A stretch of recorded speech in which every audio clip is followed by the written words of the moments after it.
Հայաստանի Հանրապետության ներքին գործերի նախարարության ոստիկանությունը տեսանյութ է հրապարակել եւ գրել. Հրապարակում ենք ՊՑ կարգախմբի մասնակցությամբ Արարատի մարզում տեղի ունեցած վթարի տեսանյութը։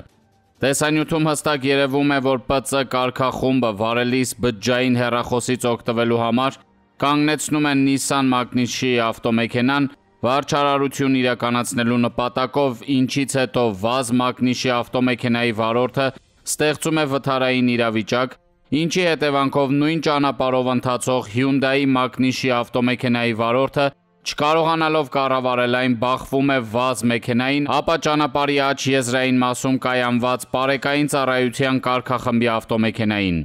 Այս վթարի հետ կապված մամուլում տեղեկություններ էին տարածվել, որ մասնակից է նաև Հայաստանի Հանրապետության վարչապետին ուղեկցող ավտոշարասյունը։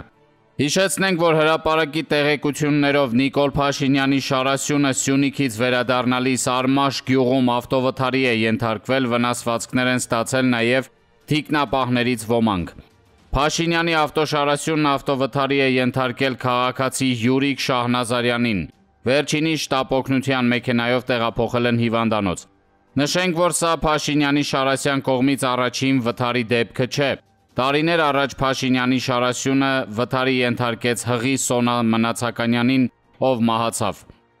Վարչապետի մամուլի քարտուղար Նազելի Բաղդասարյանը հերքել էր հրապարակի տարածած տեղեկությունը, թե վարչապետ Նիկոլ Փաշինյանի շարասյունը Սյունիքից վերադառնալիս ավտովթարի է ենթարկվել Արմաշ գյուղում։ Կոչ ենք անում լրատվամիջոցներին զերծ մնալ չճշգրտված եւ անհիմն տեղեկատվություն տարածելուց։